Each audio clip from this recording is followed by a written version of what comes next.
P&T 2024년 1분기 실적을 스루프 회계로 분석하고 연말 매출액을 예측해 보도록 하겠습니다.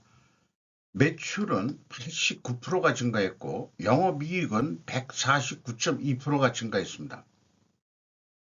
그리고 제공품 회전율은 0.2회전으로 산출되고 PBR은 4.29로 높게 형성됐습니다. 구독, 좋아요 부탁드리고 필요하시면 2.5배속을 보시기 바랍니다. 6월 13일 오기한 기자가 조선비지에서 보도한 내용입니다. 엇갈린 2차 전지주 에코프로피안 사모펀드는 한박 웃음, 투자한 곳은 쓴웃음이라는 제목으로 P&T 대주전자재료 주가 급등했다라는 뉴스를 내보냈습니다. 에코프로비엠은 여전히 횡보가 거듭되고 있고 증권가에서는 선별적으로 반등할 것이다. 이렇게 의견이 나왔다는 거예요. P&T가 그 89,900원으로 장을 마감했다. 4만 원대의 그 주가가 P&T는 미국 최대 전기차 기업인 테슬라에 장비를 공급한다는 소식이 알려지면서 급등했다. 이런 얘기고요. P&T는 지난해 4월 도미누스 인베스트먼트로부터 1,000억 원을 투자금을 유치했다. 그 유치하게 되면은 아마 그 주주로 들어온다는 얘기로 저는 이해가 됩니다. 그리고 이 정영진 신한투자증권 연구원은 이 인플레이션 감축법과 거기 수혜주인 전구체와 전해질 리튬뿐만 아니라 유럽연합의 관세정책 수혜주인 실리콘 첨가제, 탄소 나노튜브 등 소재주에 대한 관심이 커질 것 같다. 이런 거를 제가 좀 뉴스를 정리를 해봤습니다. 그래서 P&T라는 것은 이제 저는 처음 들어봤습니다만은 이런 뉴스를 접하고 실적이 실제 어떤지 좀 궁금해서 분석을 해봤는데요. 매출은 1,949억 원으로서 전년 동기 대비 88.9%가 증가했고 재고는 거꾸로 줄어들었는데 제공품 하나만 가지고 있습니다. 장비 업체로서 그 P&T에 대한 자기네들의 그 사업 설명은 롤투 대 롤드 기술을 바탕으로 2차 전지 전극 공정 장비, 양극, 음극, 분리막 생산 장비와 쿠퍼의 각종 IT용 소재를 생산하는 장비의 제작 판매를 한다 해서 어떤 그 장비 설비 업체로 그렇게 되어 있습니다. 매출 원가가 92.2% 더 높게 증가해가지고 매출 총이익률은 77.6%, 그 다음에 판매 관리비가 25.9%가 증가해가지고 결국은 결과적으로 영업이익이 358억 원으로서 89.6%가 원가 회계상으로는 증가를 했습니다. 스루풋으로 분석한 결과는 매출에 비례하는 매출 재료비는 86.9%로서 매출 증가율보다 적게 2% 적게 증가했습니다. 여기에서 우리는 원재료 가격이 하락했다라고 1차 추론을 해볼 수 있겠습니다. 스루풋율은 0.8% 상승했고요. 운영 경비는 23.9%가 상승했습니다. 스루풋 증가율 94.7%보다 좀 적게 증가한 거니까 TOE 생산성 3.61로서 매우 높게 형성이 됐고 전년 동기 대비 무려 1.31포인트가 상승했습니다.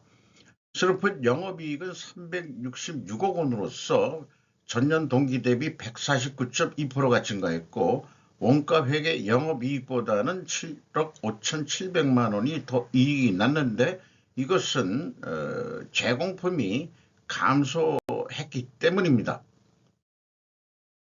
재고자산 내역을 보면은 제공품 하나밖에는 없습니다. 이것이 96억 2,800만 원이 감소했는데 여기에다가 가공 비율을 곱하면은 그 차이액이 나오겠습니다. 그럼 가공 비율이란 게 뭔지 그것을 비성분에서 우리가 도출해 낼 수 있는데 AB의 표현은 표준적인 표현 방식이고요. AB를 더한 MC 매출원가 재료비는 98.7%가 증가했고 운영 경비는 23.9%가 증가했습니다. 이 운영 경비 140억 원에서 판매 관리비 55억 원을 뺀 80, 거의 5억 원대가 가공비가 되겠습니다. 이게 총 제조 비용의 6%입니다. 전년 동기 대비 2.7%. 그러면은 이 가공 비율이 6% 정도라면은 대부분 원재료 가격이 매우 비싸다. 이런 얘기가 되겠어요. 그리고 재료 비율이 94%인데 2.7%가 하락을 했습니다. 여기에서도 우리는 원재료 가격이 하락했다라고 2차 추론을 해볼 수 있겠는데 이 제조업체로서 가공 비율이 6%다, 3%다 하는 것은 이게 그 복잡한 생산 공정이 아니고 뭐 단순 공정 같아요. 느낌상으로. 과연 어떤 회사인지는 잘 모르겠습니다만은 가공 비율이 이렇게 낮을 수가 있을까 하는 생각을 해보게 됩니다. 상품 유통업에서도 뭔가 가공해가지고 나가는 상품이 있거든요. 그런 경우도 있는데 어쨌든 가공 비율이 매우 낮다. 이렇게 이제 그걸 하나 염두에 둬야 될 것 같습니다. 그래서 이 재고자산 명세하고 비성분하고 이렇게 분석한 결과 WCAI 가공비 배부 재고자산의 증감액의 비교 검증은 일치를 합니다. 회사의 비성분 재고도 일치를 하고요. 그 다음에 PQ 총 제조 비용 1단계가 일치하면은 2단계는 그냥 자동으로 일치하게 되어 있습니다. 총 제조 비용도 틀린 게 없다. 그리고 3단계 현금흐름표 재고자산도 일치를 합니다. 이걸 현금식으로 읽어보면은 현금이 96억 원이 들어왔다면은 재고가 96억 원이 감소해야 되는데 126억 원이 감소했어요. 그럼 재고 29억 원, 29억 8,300만 원의 재고가 어디로 없어졌는데 그것이 뭐냐고 물어보면은 그것이 재고자산 평가 손실이다. 그렇게 해서 일치를 합니다. 운영경비로서 인건비가 41억 8,900만 원인데 전년 동기 대비 20%가 증가했습니다. 근데 직원 수는 537명인데 전년 동기 대비 66명이나 증가가 됐어요. 그런데 이거를 연간으로 요거 1분기에 나간 거를 연간 평균 임금으로 곱하기 4를 해보면은 연간 평균 임금이 3,120만 원뿐이 안 나옵니다. 2023년 1분기는 2,970만 원뿐이 안 되고 이 정도 수준이면은 완전히 소기업인데 상장 기업에서 이렇게 연봉이 작은 기업은 제가 분석하면서 처음 봅니다. 이런 경우, 저 같은 경우, 어떤 사람들은 우리나라 평균 근로자 임금이 평균 5천만 원이라고 그러는데, 이거 많은 기업들이 그렇다면 5천만 원 이하 기업들도 꽤 많다는 얘기죠. 임금 수준도 대기업 대 중소기업의 임금 수준도 양극화가 돼가고 있는 것 같은데, 이런 경우는 저는 그렇게 해석을 안 하고 혹시 여기에 일본말로 그냥 합시다. 우리가 직장 다닐 때 그냥 인식하는 가라 인원이 있는 거 아니냐. 비용을 떨라고 이 건설회사에서 많이 했던 일들이 지금도 현실적으로 있는지 없는지는 잘 모르겠습니다만 주민등록증 이런 거를 좀 빌려 가지고 한 1년 단위라든지 이렇게 해서 임금 준 것처럼 처리를 하는 거예요. 현실적으로 있습니다. 제가 얘기를 들어봤어요. 옛날 수십 년 전에 했던 것도 아직 없어지지 않은 것도 있다. 이 PNT 회사를 제가 의심해서 미안하지만 분석자 입장은 항상 의구심을 가지고 분석하는 자세를 가져야 됩니다. 그런 입장으로 제가 말씀을 드린 거예요. 실질적으로 이 회사가 평균 임금이 3천만 원 선이 되면은 좀 짠 거죠. 매우 짜다고 볼 수 있겠죠. 노동 생산성이 팍 내려갔습니다. 돈은 벌었다 하더라도.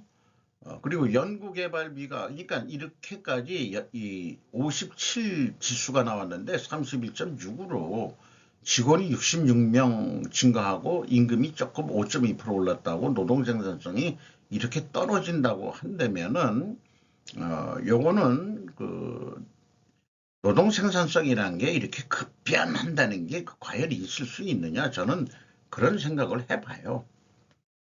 또 연구개발비는 17.4%가 증가했어요. 경영평가지표로서 재고회전율이 0.2회전입니다. 1분기에. 전년 동기는 0.1회전이었으니까 거의 60%가 상승했어요. 그리고 스루픈율은 0.7%가 상승을 했고, TOE 생산성 매우 크게 상승을 했고요. 131.4%나 상승을 한 겁니다. 퍼센테이지로 따지면은. 이자 부채 레버리지율은 돈을 갚아가지고 14.6%에서 11.7%로 하락을 했습니다. 나머지는 참고해 주시고요. 경영평가 매트릭스니까 영업 구매 경영평가지표 참고적으로 좀 여기 표시를 했고, 항상 그렇죠. 자기네들이 매출채권 회전율이 3.4회전이면은 돈 받는 속도가 엄청 빨라졌어요. 상대적으로 매입 채무 돈 주는 속도도 빨라지긴 했습니다. 항상 그러나 이제 갭이 있는 거죠. 이런 게 이제 현실인 거죠. 자기네는 일찍 수금해 놓고 그 거래처한테 3개월에 2.4회전이니까 한 달 조금 넘어서 돈을 줬다. 이렇게 이제 해석을 하면 되겠습니다. 두평 ROI는 경영진 평가지표인데 3.3%에서 7.7% 상승했으니까 뭐 경영 성과는 좋아졌죠. 그래서 이 재고 회전율하고 슬픈율하고 비교해서 두 가지 모두가 상승했으면은 회계 투명성 가정을 합니다. 이럴 경우에 그거 투명성도 입증을 해야 되는데 원재료 가격이 하락하고 판매 가격은 인상이 돼야 됩니다. 또 하나 회전율이 상승한 것을 보여주기 위해서는 수량으로 판매 수량으로도 재고 회전율을 산출해서 상승한 거를 보여줘야 됩니다. 그러면은 원재료 가격이 하락했냐? 지금 매입 실적뿐이 없어요. 원재료 가격 추이에 대해서 회사는 이렇게 설명을 해가지고 가격 제시는 안 했습니다. 그래서 할 수 없이 매입 실적이 있는데 2차전지 사업부 소재 뭐 이거 다 합쳐가지고 볼 때 전년도보다도 이 매입 금액이 감소를 했거든요. 매출 수량은 크게 늘었는데 그러면은 어떻게 해석할 거냐? 상식적으로 원재료 가격이 하락했을 것 같다. 이렇게 해석할 수 있지 않겠냐? 매입 실적을 보고서.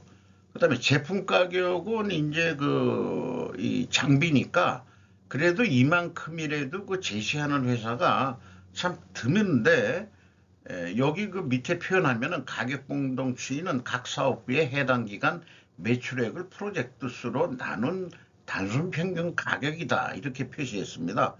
이런 자세도 매우 이 시장에 말하자면은 공개하는 열린 정도가 높다. 저는 그렇게 높게 평가해 주고 싶어요. 어쨌든 매출 비중이 있어요. 가격은 25.5%가 단순 평균으로 증가했는데 2차 전지 사업부는 매출 비중이 77.12%입니다. 그러면 가중 평균하면은 19.6% 가격이 상승한 거로 되고 소재 사업부가 있는데 18.2 매출 비중이 있습니다. 그러면은 요거는 4.9% 하락한 게 돼서 회사 전체적으로는 14.8% 판매 가격이 상승된다. 그러니까 판매 가격은 인정이 되는데 원재료 가격도 내려간 거로 인정은 해야 될 것 같아요. 그래서 지금까지 얘기한 것을 조견표로 다 정리를 해보면은 결과적으로 투명회계로 간주를 하기로 하자. 그다음에 그 1단계에서부터 3단계까지 회계 투명성 했는데 그것도 패스가 됐고, 그러니까 이 기업은 PNG는 재고 자산 가지고 장난하지는 않는다. 라고 생각이 들어갑니다. 요 밑에 거는 지금까지 말씀드린 걸 조견표로 한번 작성을 해본 거예요. 원재료 가격은 종합적으로 그 34.9%가 하락했는데 제품 가격은 14.8%가 상승했다. 회사 전체적인 입장에서 그렇습니다. 1단계 실적을 가지고 연말 그 매출액을 하는데 스루풋 회계만 그냥 그 제시를 하려고 그럽니다. 스루풋은 재료비만 가지고도 그 매출 계획을 세울 수 있고 영업 혼자서, 그 다음에 운영 비용 가지고도 그 계획을 해볼 수 있습니다. 그래서 스루풋은 뭐 딴 방법 없습니다. 1분기 실적 4배 하는데 왜 300%냐? 그러면은 1 더하기 300%로 해서 그렇습니다. 산식을 제가 그렇게 만들었고, 그러면은 한 7,797억 원 할 것 같고, 운영 경비로 하더라도, 그 다음에 매출 재료비도 하더라도 똑같은 금액이 나옵니다. 판매 가격은 변동이 없다고 보고요. 그래서 그걸 시행했을 때 얼마가 남느냐? 그러면은 프로핏이 1,456억 원 남는 거로 되어 있어요. 그런데 좀 더 우리가 좀 더 수익을 내보자 해서 연말 회전율이, 재고 회전율이 0.6회전으로 예측이 되는데, 이거를 0.7회전, 9.6%, 좀 더 매진을 해보자 하면은 매출이 8,549억 원을 달성하고 영업이익은 1,655억 원을 달성할 수 있다. 이 얘기는 결과적으로 그 운영 경비를 3억 8,800만 원 증가시켜가지고 영업이익은 거의 200억 원을 더 증가시킬 수 있다. 이런 투자, 이 비용 투자라면은 비용을 절감하는 게 아니고 더 써가지고 더 이익을 낸다는 그런 포지티브한 의사결정을 스루풋 회계는 할 수 있다. 이렇게 말씀드릴 수 있겠고요. 그 다음에 재고가 감소했기 때문에 그 분석 결과에도 나오지만 재고 회전율이 상승했고 이익이 증가했습니다. 원가 회계보다. 그리고 판매가는 원가 회계보다 높게 나오게 되어 있습니다. 현금 재무지표로 와서 1번 EAT 세후 현금 순이익은 335억 원을 벌었습니다. 그리고 투하 자본에 대한 현금 수익률로는 6.2%, 전년도 3.8%보다 크게 증가를 했죠.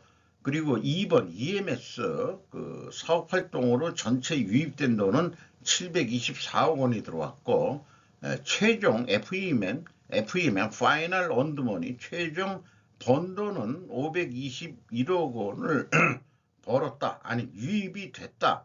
이렇게 얘기할 수 있겠습니다.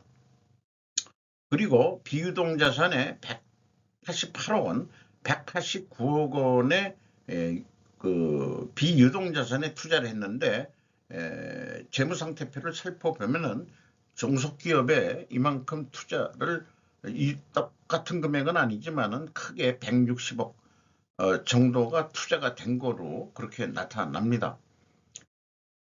프리캐시 프로로 채권자한테 142억 원을 갚아가지고 이자 부채 레버리지율은 14.6%에서 12.7%로 떨어졌고요. 그 다음에 이 2023년도 실적으로는 이익 배당이 없었는데 2023년도에는 22억의 이익 배당이 있었는데 배당률은 0.4%밖에 되질 않네요. 주가를 보면은 시가가 85,500원으로서 2021년 1분기 말 기준보다 32,150원이 상승을 했고, PBR은 4.29가 되겠고 186%가 상승했어요. 그리고 이 주주는 김준섭 씨가 14.42%를 가지고 있고, MV 엔자닌 플러스 3호 투자 합자회사, 아까 그 언론에서 그 얘기한 그 회사하고 이름이 약간 틀린 것 같긴 합니다만은, 제가 7.73%그 주주로 들어와 있고요. 외국인이 8.76% 지분을 소유하고 있습니다. 이상 P&T에 대해서 그 분석하고 연말 매출까지 예측을 해봤고요.